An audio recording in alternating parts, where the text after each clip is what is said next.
Hello students, this is Praveen. एक बार फिर आपका स्वागत है मेरे YouTube channel level up English by Praveen sir.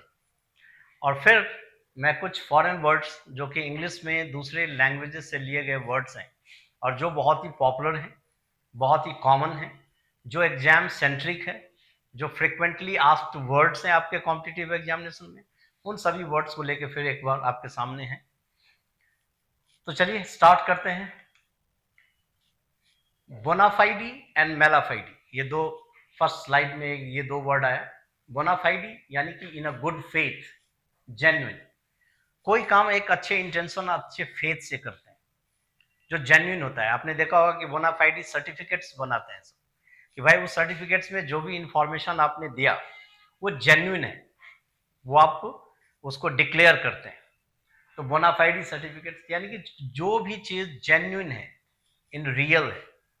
तो he is a bona fide member of the team now, यानी कि वो इस टीम का भाग है और वो जेन्युइन है, वो जेन्युइन मेंबर है इसके, रियल में, कोई फेक नहीं। इसलिए he is a bona fide member of the team now.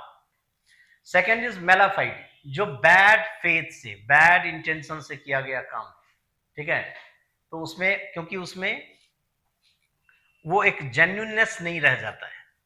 जो काम आप बैड फेथ में करते हैं, ठीक है, जिसमें कि ऑनेस्टी नहीं रह जाती है, तो मेलाफाइडी कहते हैं। He tried to play the malafide card to win the argument. उसने अपनी बहस को जीतने के लिए कौन सा कार्ड खेला? मेलाफाइडी कार्ड खेला। कुछ गलत मीन्स का उसने यूज किया, क्योंकि ताकि मैं उस आर्गुमेंट को जीत जाऊं। तो वो क्या हो गया? मेलाफाइडी, क्योंकि ये काम इन अ बैड फेथ किया गया है। तो एक है बोनाफाइड, एक है मेलाफाइड, ठीक है जी। Next slide. हाइटस, ये बहुत इंपॉर्टेंट वर्ड है, आपके सिनोनिम्स एंटोनिम्स में भी आते हैं। इसका मतलब होता है गैप, एक पॉज देना, गैप देना। After a 5 month hiatus the case was reopened, मतलब 5 महीनों के एक गैप के बाद इस केस को क्या कर दिया गया? फिर से ओपन कर दिया गया, केस फिर से चालू हो गया, ठीक है। तो हाइटस मीन्स सिंपली गैप होता है। हराक्री, हराक्री का एक मीनिंग होता है सुसाइड।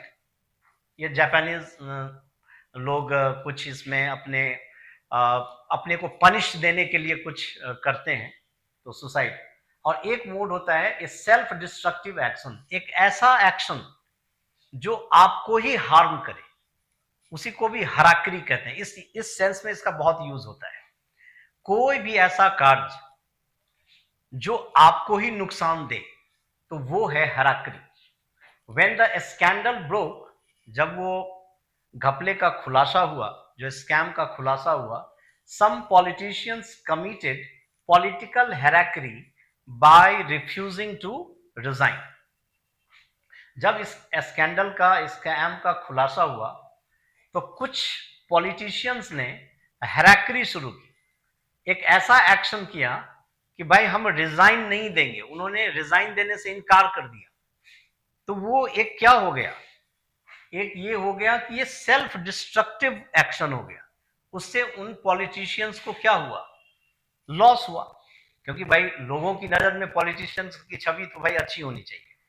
और उन्होंने क्या किया? जब ये स्कैंडल ब्रोक हुआ, सबके लोगों के समक्ष ये स्कैम आया, उसमें उन्होंने रिजाइन देने के बदले कुछ पॉलिटिशियंस ने कहा कि नहीं, मैं रिजाइन नहीं दूंगा। तो उससे क्या हुआ? उससे उनकी छवि खुद खराब हो गई। तो इसलिए ये हैराकरी था। कौन सा हैराकरी? पॉलिटिकल हैराकरी था। ये खुद उनके लिए वो क्या हो गया? सुसाइडल हो गया, आत्मघाती हो गया, ठीक है। तो इसको हैराकरी कहते हैं। ये हाइटस यानी कि गैप। चलिए फिर एक कुछ इंटरेस्टिंग और जो फॉरेन वर्ड्स हैं। Ethos, the fundamental character. कोई भी, किसी भी चीज का, किसी भी जगह का, किसी भी सोसाइटी का एक इथॉस होता है। किसी भी कंट्री का, किसी भी समाज का एक फंडामेंटल कैरेक्टर होता है, एक चरित्र होता है, उसी को बोलते हैं इथॉस। गाइडिंग बिलीफ्स और स्पिरिट।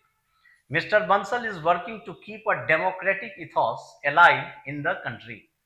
मिस्टर बंसल जो है वो काम कर रहे हैं किस पे? जो प्रजातांत्रिक जो कैरेक्टर है और वो जिंदा रहे अपने कंट्री में, इसके लिए वो काम कर रहे हैं। एक पॉलिटिकल इथॉस, एक डेमोक्रेटिक इथॉस, एक प्रजातांत्रिक जो चरित्र है उसको जिंदा रखने के लिए वो काम कर रहे हैं, तो दैट इज कॉल्ड इथॉस। ये है क्विड प्रो को, ये लीगल टर्म में भी बहुत यूज होता है, और ये एक ऐसा मामला है कि समथिंग फॉर समथिंग। कहा जाता है कि I will scratch your back and you will scratch mine, मैं आपको सहायता पहुंचाऊं, फायदा पहुंचाऊं, और आप मेरी फायदा पहुंचाइए, इसी को बोलते हैं quid pro quo.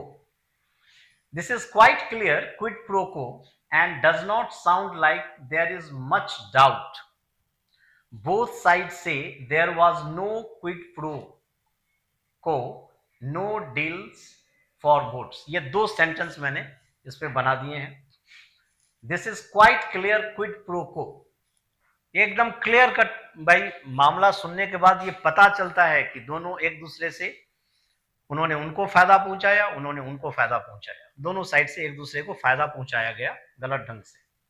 And does not sound like there is much doubt, और इसमें कोई संदेह नहीं है।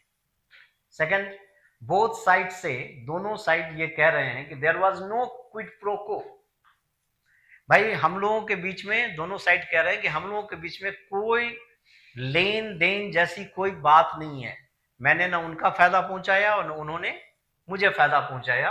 नो डील्स फॉर वोट्स, वो वोट के लिए हम दोनों के बीच में कोई डील नहीं। तो क्विड प्रो को हमेशा नेगेटिव सेंस में ज्यादा यूज होता है, ठीक है, मैंने आपको फायदा पहुंचाया, और उन्होंने मुझे फायदा पहुंचाया, तो ये जो डील होता है वो क्या बोलते हैं उसको, क्विड प्रो को कहते हैं। बहुत ही पॉपुलर है, इसे याद रखेंगे। नेक्स्ट, साइनडाई, अनिश्चितकालीन, अनिश्चित काल के लिए, फॉर एन इंडेफिनिट पीरियड। कोई भी मीटिंग, कोई भी कोर्ट, क्या भी पार्लियामेंट को एडजॉर्न कर दिया जाता है, स्थगित कर दिया जाता है अनिश्चित काल के लिए, तो क्या है, द कोर्ट वाज एडजर्न्ड साइनडाई, यानी कि इस कोर्ट को अनिश्चित काल के लिए स्थगित कर दिया गया। तो जब भी अनिश्चित काल के लिए कहेंगे उसमें साइनडाई आता है।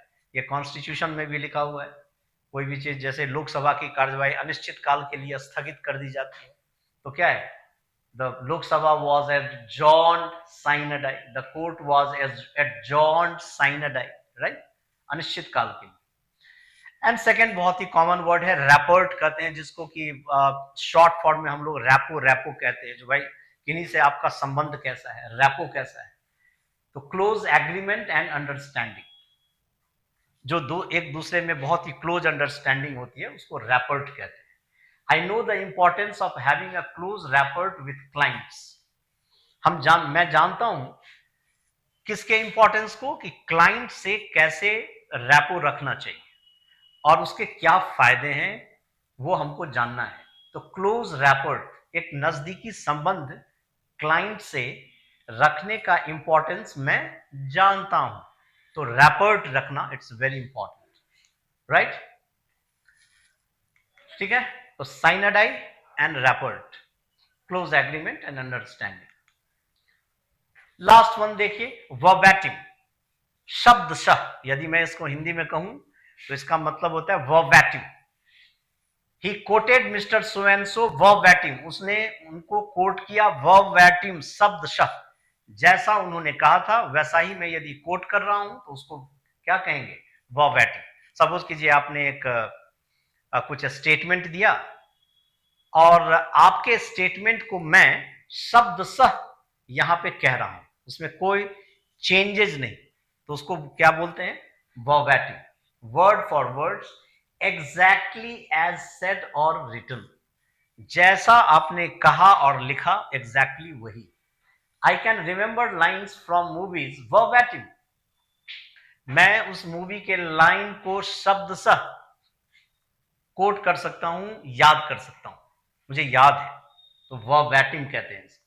बहुत ही पॉपुलर है, जब डिबेट डिस्कशंस होते हैं तो इस वर्ड का यूज करते हैं, और आपके एग्जाम में भी बहुत बार आप पैसेज वगैरह में इस वर्ड को अच्छे खासे समय पे वो आएगा, आता रहता है। और ये है वॉक्स पॉपुलाई, पॉपुली या पॉपुलाई, द पीपल्स वॉइस, मतलब जनता की आवाज को कहते हैं वॉक्स पॉपुलाई। क्या बोलते हैं, जनता की आवाज को बोलते हैं vox populi. It is crucial for leaders, ये लीडर्स के लिए बहुत क्रूशियल है, जरूरी है, to pay attention to the vox popular, जनता की आवाज पे ध्यान देना।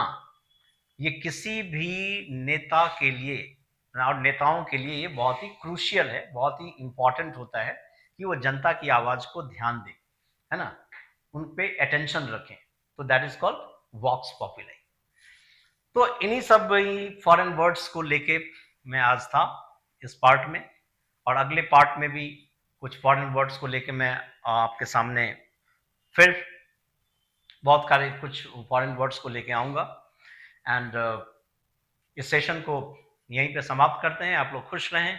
Thank you very much to listen to me with rapt attention. आपने ने गंभीरता से सुना और उस गंभीरता के साथ उसको विचार कीजिए, उसको बार बार दोहराइए, ठीक है, और अपने एग्जाम के लिए इसको यूटिलाइज कीजिए। Thank you very much. Thank you.